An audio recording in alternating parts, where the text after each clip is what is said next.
श्री स्वामी समर्थ। तुम्हा सगळ्यांच्या आपल्या स्वामीसूत्र ब्लॉग या चॅनलवर मनापासून स्वागत। गुरु असता पाठीशी समर्थ, का चिंता करावी व्यर्थ। गुरु असता पाठीशी समर्थ, का चिंता करावी व्यर्थ। तोच आपुला पाठी राखा, तोची एक समर्थ। तोच आपुला पाठी राखा, तोची एक समर्थ, तोची एक समर्थ। श्री स्वामी समर्थ, श्री स्वामी समर्थ। स्वामी भक्त हो, आज पुन्हा एकदा तुमच्यासाठी नवीन स्वामी संदेश घेऊन आलेले आहे।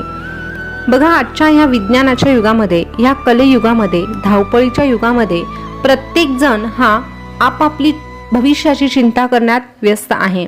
प्रत्येकाला उद्याची चिंता आहे आणि त्या चिंतेने तो अगदी ग्रस्त झालेला आहे। त्याला काय करावं काहीही सुचत नाही आणि म्हणूनच ही चिंता त्याला प्रत्येक वेळेस छळत आहे, त्याचा आनंदाचा क्षण हिरावून घेत आहे। पण त्या मनुष्याला समजायला हवं की उद्याची चिंता करण्यामध्ये आपण आज का वाया घालवतो। आजचा दिवस आपल्या हातात आहे, कामासाठी, कष्टासाठी आणि स्वामींच्या सेवेसाठी। आणि आजचा हा दिवस जर आपण भरभरून जगलो, स्वामींचं चिंतन करून आपले कष्ट केले, तर निश्चितच आपलं भविष्य हे सुखरूपच जाणार आहे।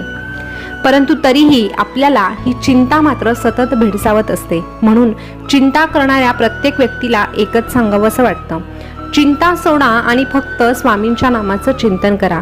चिंता सोडा आणि स्वामींच्या नामाचं चिंतन करा। मग बघा, तुमच्या चिंतेला स्वामी कसं क्षणभरात दूर करतात। तुमच्या चिंतेची चिता पेटवण्याचं काम स्वामी अगदी क्षणभरात करतील। फक्त स्वामींकडे बघण्याचा दृष्टिकोन तेवढा सकारात्मक असायला हवा, स्वामींवर तेवढा विश्वासही असायला हवा। तर असो स्वामी भक्त हो, आजचा संदेश तुम्हाला ऐकायचा असेल तर व्हिडिओ शेवटपर्यंत आवर्जून बघा आणि स्वामीमय होऊन जा। स्वामी आपल्या भक्तांना सांगतात, लबाडी करणे म्हणजे ती एक आखूड चादर आहे। ती तोंडावर ओढली तर पाय उघडे पडतात आणि पायावर ओढली तर तोंड उघडे पडते। म्हणून माणसाने स्वतःच्या आचाराशी आणि विचाराशी प्रामाणिकच असायला हवं। तुला जे भेटलं होतं, जे भेटलं आहे आणि जे पुढे जाऊन भेटणार आहे, तो आम्ही दिलेला एक प्रकारचा प्रसाद आहे। म्हणून त्याचा आनंदाने स्वीकार कर। अरे, कधी कधी तुझ्या मनाप्रमाणे गोष्टी घडत नाही आणि म्हणूनच तू चिडचिड करतो आणि लबाडीचा मार्ग अवलंबतो। पण एक गोष्ट मात्र कायम लक्षात घे, तुझ्या मनाप्रमाणे गोष्टी घडल्या नसल्या तरीही तुझ्या भविष्याच्या हेतूने आम्ही तुला जे काही देणार आहोत ते योग्यच देणार आहोत। म्हणून मनाप्रमाणे गोष्टी जाणून बुजून घडवून आणण्यासाठी तू लबाडी करू नकोस। लबाडीने कुठल्याही गोष्टी मिळवण्याचा प्रयत्न करू नकोस। नेहमी लक्षात ठेव, तू जन्माला आला तसा एक दिवस संसाराचा निरोप देखील घेणार आहे। अरे, भविष्याची चिंता करता करता आजचा दिवस तू घालवू नको, वर्तमानात जगायला शिक। अरे, भविष्याचं काय होईल याची चिंता करण्यापेक्षा तू आमचं चिंतन कर आणि आजच्या दिवसामध्ये भरपूर मेहनत कर, भरपूर कष्ट घे। नक्कीच तुझ्या कष्टाला योग्य तो न्याय देण्याचं काम आम्ही स्वतः करू। इथे प्रत्येक गोष्टीचा आस्वाद घे, पण त्यात अडकू नको। आमच्या नामाशिवाय कोणतीच गोष्ट शाश्वत नाही, सगळं काही क्षणभंगूर असणार आहे। म्हणून मोहात अडकू नको। एकटं जगण्यासाठी देखील स्वतःला नेहमी तयार कर, कारण तू ज्यांना तुझं समजतो ते लोकही हळूहळू बदलू शकतात। आज तू महत्वाचा असू शकतो, पण उद्या कदाचित तुझी जागा दुसरी कोणती तरी व्यक्ती नक्कीच घेऊ शकते। म्हणून कितीही प्राणाहून प्रिय असलेल्या गोष्टींना सोडण्याची वेळ आली ना, तर त्यांना निरोप देण्याची ताकद तुझ्याकडे असायलाच हवी। अरे, मग त्या वस्तू असू दे किंवा नाती असू दे, ती व्यक्ती असू दे किंवा तुझ्या जवळची एखादी प्राणाहून प्रिय गोष्ट असू दे, त्याचा त्याग करायला शिक। कधी कधी किनाऱ्यापर्यंत साथ देणारी माणसं आणि मध्येच साथ सोडून निघून जाणारी माणसं देखील तुला भेटत असतात। म्हणून दोघांमधला फरक काय आहे हे ओळखायला शिक। पण अरे, हे ओळखता ओळखता तुला कधी कधी उशीर होतो आणि तुझं असं तुझ्याजवळ कोणीही राहत नाही। तुझी होते ती फक्त फसवणूक आणि छळ। म्हणूनच तुला सांगतोय, अरे, स्वतःच्या मनातलं सांगायला आणि भावना व्यक्त करायला घाई करू नको। प्रत्येकाला तुझ्या भावना सांगत बसू नको। तुला जर तुझ्या भावना व्यक्त करायच्या असतील आणि तुझी व्यथा मांडायची असेल तर तू आमच्या जवळ ये. अरे आमच्याशिवाय तुझ्या हक्काचं असं कुणीही नाही, हे लवकरात लवकर तू मान्य कर. जितक्या लवकर तू हे स्वीकारशील तितकं तुझं भविष्य सोनेरी होणार आहे. कारण ह्या जगाकडून तू अपेक्षा ठेवतो आणि तुझा अपेक्षाभंग होतो, आणि एकदा की तुझा अपेक्षाभंग झाला की तू संपला. म्हणूनच अपेक्षा तू आमच्याकडून ठेव, आम्ही तुझं म्हणणं ऐकून घेऊ.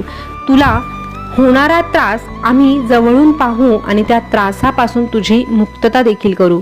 तुझ्या भावना तू आमच्याजवळ येऊन सांग. तुझ्या भावना आम्ही समजून घेऊ. पण ह्या जगासमोर तुझ्या भावनांचा खेळ मांडण्यापेक्षा आणि तुझ्या व्यथांची थट्टा उडवण्यापेक्षा आमच्या दरबारात येऊन तू स्वतःला मोकळं कर. अरे आम्ही सगळ्या काही गोष्टी फक्त आमच्यापर्यंत मर्यादित ठेवू आणि त्यातून तुझी लवकरात लवकर सुटका देखील करू. कधी कधी आमच्या दरबारात येऊन तुला काही गोष्टी मिळायला उशीर होतो, पण एक गोष्ट लक्षात घे, तुला काही गोष्टी उशिरा जरी मिळाल्या तरीही त्या कायमस्वरूपी तुझ्याच राहणार आहे याची खात्री बाळग. अरे सत्य नेहमीच तिखट, उद्धट आणि जहाल असतं. ते खोट्यासारखं गोड, चलाक आणि आतल्या गाठीचं कधीच नसतं. म्हणून सत्याची वाट कधीही सोडू नको. सत्याची वाट थोडी खडतर असते, परंतु हीच सत्याची वाट तुला तुझ्या ध्येयापर्यंत घेऊन जाते आणि आमच्यापर्यंतही नेऊन पोहोचवते. म्हणून आमच्याकडे यायचं असेल, आमच्या मनात तुला स्थान मिळवायचं असेल तर सत्याशिवाय तुला पर्याय नाही. कारण सत्य म्हणजेच ईश्वर आणि ईश्वर म्हणजेच सत्य. अरे अभिमान आणि गर्व यात मोठी तफावत असते. अभिमानाने व्यक्तिमत्वास चकाकी येते तर गर्वाने व्यक्तिमत्वाला कीड लागतं. म्हणून अभिमान जरूर बाळग, पण कोणत्याही गोष्टीचा गर्व तू कधीच करू नकोस. गर्वापासून 4 हात नेहमी लांब राहा. कधीच स्वतःला कमी देखील समजू नको आणि कधीच होऊ देऊ नकोस स्वतःला उदास. अरे जिथे येऊन हरल्यासारखं वाटतं तीच खरी वेळ असते जिंकण्याची. फक्त तू हरू नकोस, फक्त तू हरू नकोस. भिवू नकोस, मी तुझ्या पाठीशी आहे. भिवू नकोस, मी सदैव तुझ्या पाठीशी आहे. स्वामी भक्त हो, आजचा स्वामी संदेश तुम्ही ऐकला असेल तर आजचा स्वामी संदेश खरंच खूप सुंदर असा होता. तुम्हालाही आवडला असेल तर आजच्या संदेशमध्ये आपल्याला एकच गोष्ट शिकायला मिळते की हे आयुष्य जगत असताना आपली कर्म आपल्याला चांगलीच ठेवायची आहे. कधीही कुणालाही जाणून बुजून दुखवायचं नाही. पण तरीही ह्या स्वार्थी जगामध्ये आपल्याला टिकून राहायचं असेल तर थोडीशी चालाकी आपल्याकडे असायला हवी. चालाकी कशासाठी? तर जी लोक आपली फसवणूक करतात, आपला फक्त वापर करून घेतात, अशा लोकांपासून सावध राहण्यासाठी. म्हणून स्वामी एकच सांगताय, तुमचं मन कितीही निर्मळ असू द्या तरीही तुम्हाला फसवणारे भेटूच शकतात. पण या फसवणाऱ्या लोकांपासून सावध राहायचं असेल तर स्वतःला तयार करावं लागतं आणि लोकांना ओळखण्याची क्षमता देखील आपल्यामध्ये विकसित करायला लागते. आता ही क्षमता कशी विकसित होईल तर स्वामी मार्गाने. बघा, आपण जेव्हा स्वामी मार्गात जातो तेव्हा चांगलं काय वाईट काय हे आपल्याला आपोआप शिकायला मिळतं.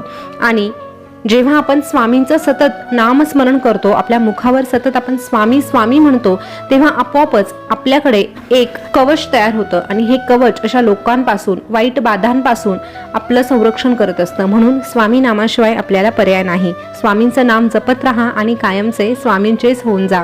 स्वामी भक्त हो, आजचा संदेश तुम्हाला कसा वाटला कमेंटमध्ये नक्की सांगा. असेच नवनवीन स्वामी संदेश ऐकायचे असतील तर आपल्या चॅनलला सबस्क्राईब करा. त्यासोबतच शेजारचं बेल बटन प्रेस करून ठेवा. पुन्हा भेटूया नवीन स्वामी संदेश घेऊन. तोपर्यंत स्वस्थ रहा, मस्त रहा आणि आपले संदेश ऐकत रहा. धन्यवाद.